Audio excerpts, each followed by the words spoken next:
حدیث صحیح حدیث یہ لے کر آئے تھے، اس سے پہلے کہیں صحیح حدیث مرتب ہو گئی تھی. اللہ نے اس دور کو جو تیسری صدی کے قریب کا دور ہے، اللہ نے بچایا تھا اس کو شرک سے. یہ جو ہمارے اس ملک کے محسن ہیں، انہوں نے ہم پر یہ احسان کیا ہے کہ جو قرآن کے الفاظ اور حدیث کا جو مضمون تھا، انہوں نے اپنے مذاق کے مطابق، اپنے کفر و شرک کے دماغ کی طرح سے اپنی پسند کے مطابق ہم تک پہنچا دیا. یہ ان کا احسان ہے. دوا کو لے کر آئے ہیں لیکن زہر ملا کر لائے ہیں.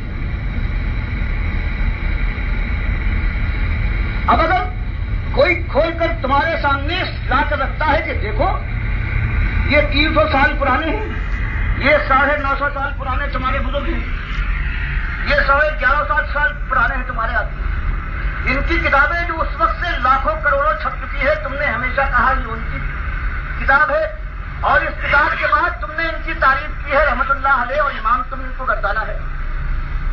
تم اس کو مانتے چلے آئے ہو یہ ان کی کتاب ہے. اب وہ جو دوسرا دکھاتا ہے اگر ان کی کتاب ہے، یہ تو کفر و شرک ہے، یہ تو قرآن کا انکار اور اللہ کے نبی صلی اللہ علیہ وسلم تقدیر ہے. یہ تب ادھر کھڑے ہوتے ہیں بجائے اس کے کہ کہتے ہیں ہاں ان سے غلطی ہوئی ہے، اللہ کا پروردگار ان سے ہم کو نجات دے. ہم اللہ اس کے رسول کی بات ماننے کے لیے ہیں، جو اس کے مطابق کہتا ہے وہ ہمارا امام ہے، ہمارا رہنما ہے، اور جو اس کے خلاف کہتا ہے ہم اس کے دشمن ہیں. لیکن عالم یہ ہے کہ اللہ کا کوئی مقام نہیں، اللہ کے نبی صلی اللہ علیہ وسلم کی عزت کا کوئی مقام نہیں. جو ہماری دنیا کی نگاہ میں امام بنا لیے گئے ہیں، جن کا پسینہ آیا ہے یہ امام ہے، دنیا میں ان کا چرچا ہے. اب کوئی کھول کر دکھاتا ہے کہ دیکھو انہوں نے اللہ کی بجائے اپنی بات پیش کی ہے، اللہ کو جھٹلایا ہے، اللہ کے نبی صلی اللہ علیہ وسلم کی بجائے اپنی بات کو ثابت کیا ہے. یہ اللہ کے دوست ہوئے، یہ اللہ کے دشمن ہیں. ان پر رحمت کی بارش کرنا چاہیے، ان کے لیے دعا ہونا چاہیے، یا اللہ سے پناہ مانگ کر ان سے برات کا اعلان ہونا چاہیے کہ مالک فرماتا ہے وَمَن يَكْفُرْ بِالطَّاغُوتِ وَيُؤْمِن بِاللَّهِ فَقَدِ اسْتَمْسَكَ بِالْعُرْوَةِ الْوُثْقَىٰ. درد کے سامنا کہ ہمارے سے مومن کو ہماری نگاہ میں وہ ذلیل کیڑے سے زیادہ حقیر اور ناچیز ہے جو ہمارے ساتھ بھی کہ ہم تیرے بندے. بابا کے پاس پہنچا سلام بابا، فرمایا اور شریک ہے، اس کو خوشی ہوتی ہے چلو ایک کاروبار میں منافع ہو رہا ہے، سب بانٹ لیں گے. مالک ایسا غنی ہے، ایسا غیرت مند ہے کہ اگر اس کے ساتھ کسی اور کو شریک ٹھہرایا جائے تو مالک فرماتا ہے میرا کچھ نہیں، سب اس کو دے دو. تو یہ بات جب کھولی گئی تو بجائے اس کے ثابت کرتے کہ نہیں یہ بات جو تم کہتے ہو کہ یہ اللہ کی دشمنی ہے، یہ قرآن کے خلاف اور حدیث کے خلاف ہے، یہ ایسا نہیں بلکہ یہ بالکل اس کے مطابق ہے، یہ بات کہنے کی نہ جرأت ہوئی نہ ہمت ہوئی. اب بات کیا پیش کی جا رہی ہے کہ اس سے پہلے کسی نے نہیں کہا.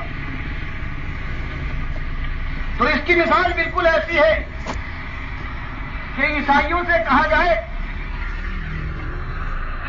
کہ حضرت عیسیٰ اللہ کے بیٹے نہیں تھے، وہ تو اللہ کے بندے تھے. تو سارے عیسائی مل کر ایک آواز سے کہے واہ یہ کیا بات کہتے ہو، 2000 سال سے ہم مان رہے ہیں، ساری دنیا مان رہی ہے کہ اللہ کے بیٹے ہیں، کسی نے نہیں کہی، تم کیسے کہہ رہے ہو؟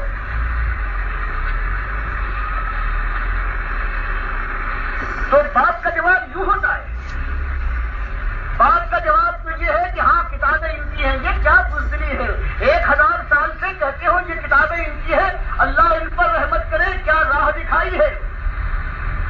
اب جب ان کو ثابت کیا جائے کہ یہ کتابیں بالکل ان کی ہے لیکن یہ رہنمائی نہیں ہے، یہ ٹھگ تھے، انہوں نے راستہ مارا ہے،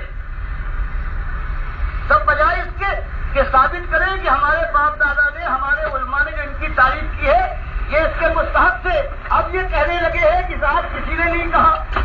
ہاتھ جو اس سے کم ڈھیلے ہیں وہ کہتے ہیں کسی نے ہاتھ نہیں ملا دی ہوگی. پوچھو یہ آج تمہاری سمجھ میں آیا؟ 300 900 1000 سال پہلے کی کتابیں جن کو تم آنکھوں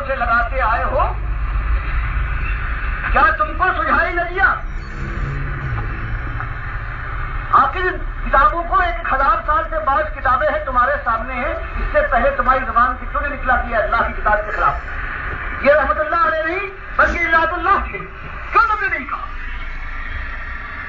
اور اگر نہیں کہا ہے تو اللہ سے ڈرو، کم سے کم اتنا تو کرو کہ جتنی کتابیں ان کے نام سے ہیں سب کو تو دریا گل کر دو یا ان میں آگ لگا دو۔ اب تلافی کا یہی تو ایک موقع ہے۔ اب اس کے بجائے تم عصبیت میں آ جاؤ، غیرت میں آ جاؤ، قومیت میں آ جاؤ، اپنے باپ دادا کی ریت پر جانثاری کے جذبے سے سرشار ہو کر تم کہو کہ نہیں، جواب ہمارے پاس نہ ہو لیکن تیری بات مان کر